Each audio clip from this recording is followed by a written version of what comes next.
When things become a trend, it's very easy for larger companies to take advantage of that. But I'm really worried about supporting the Philippines economically. The first time that I really noticed a big spike in demand was sometime around mid 2025. Now I'm getting inquiries from practically every continent of the world. Hey, it's Hannah Gelbart here. Welcome to What in the World from the BBC World Service. I have got a purple drink in my hand to help me get through the recording today, and I'm going to take a sip. It's delicious. I've never had a purple drink before. It tastes kind of like vanilla-y, earthy, nutty, very, very, very sweet.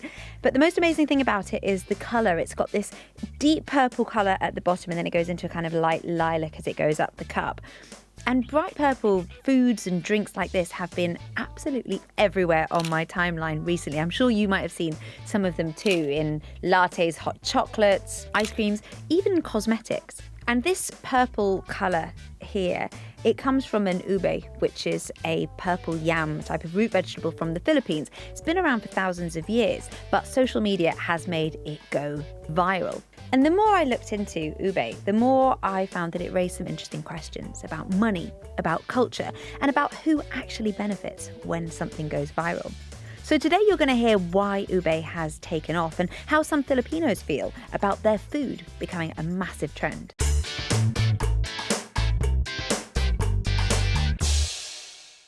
I'm going to take one more sip here and then put it down so I don't spill it. And in the studio with me, we have Becca Johns, who is a BBC reporter. Hey, welcome. Hi, how you doing? Good, thank you.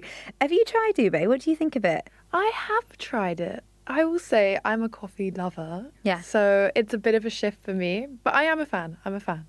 And it isn't a new thing. People have been eating ube for centuries. Can you talk us through how it's used in the Philippines and in Southeast Asia, where it's originally from? Yeah, so like you said, it's been around for thousands of years and it's super commonplace in Filipino kitchens. A really common way to have it is something called ube halea, which is where you take the ube and you cut it up. It's cooked alongside condensed milk or a sweetened milk, butter and sugar, and then it's sort of made into a sort of ube jam, which can be served in a number of ways, or it can be put on top of a really common shaved ice dessert called halo halo. So yeah, it's super commonplace. But mainly kind of desserty. It was also used in some savoury foods, I read as well. And why do you think it has become this massive global trend? Is it mainly because of the colour?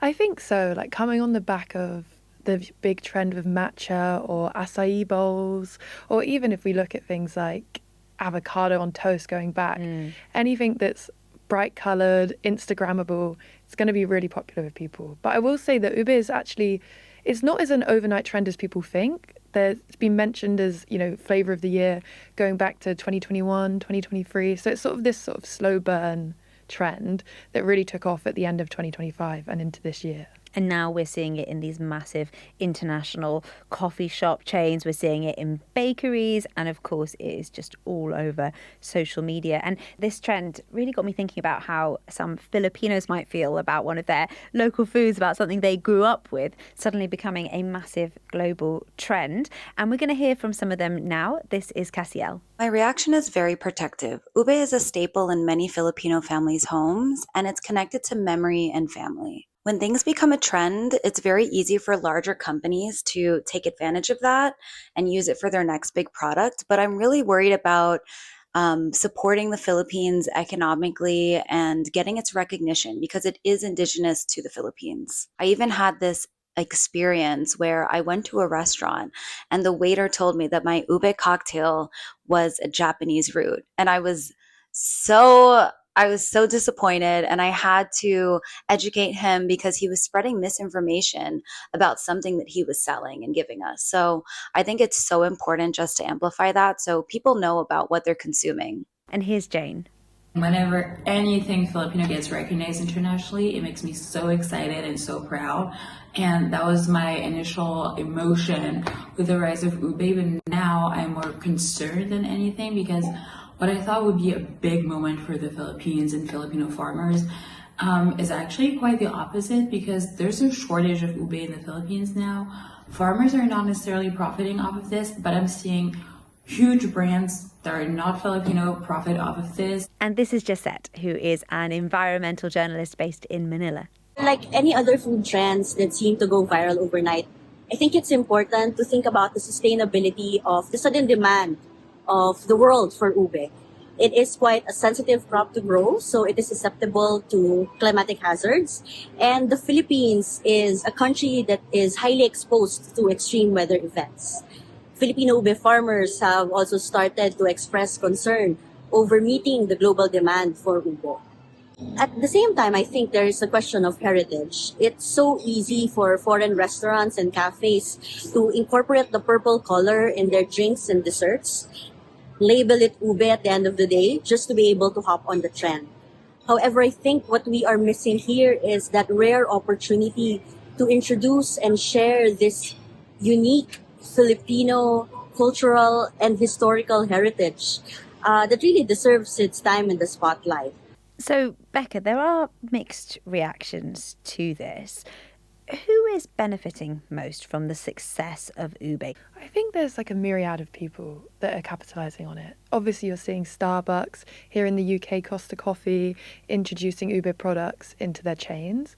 But also, like, you'll see smaller Filipino cafes getting a surge of popularity because of it. I mean, here in London, I saw something about a woman that had travelled 200 miles to try a frozen ube iced latte from an independent Filipino cafe. So yeah, it's both larger companies and smaller Filipino-run bakeries and cafes too that are benefiting. And when something like this takes off or grows in popularity over a short period of time, sometimes, you hear people talk about gentrification. And I've heard that being mentioned with ube as well.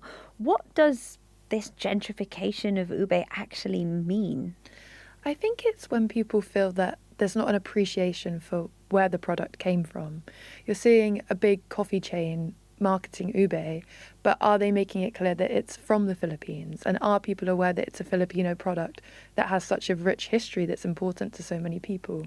So people talk about gentrification, and I think that's a multifaceted point. It can be the fact that it's becoming more expensive than it would perhaps normally be in the Philippines, but it's also just to do with the fact that it's been divorced from its cultural context as well. So on the one hand, as you said, demand is going up. That means that prices are increasing, that production presumably has to increase to try and meet that demand. But I also read that it's quite problematic for some of the farmers that are growing it. And we're going to hear from Miguel now, who works for the Filipino Ube House.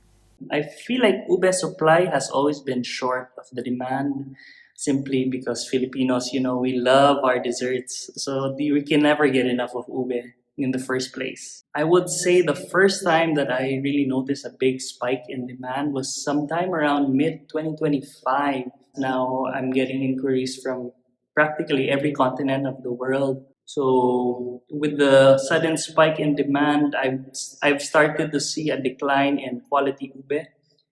If in the past I've had batches of ube coming from different farms with about 60 to 70% purple tubers, now I've seen farms that deliver even less than 10% purple.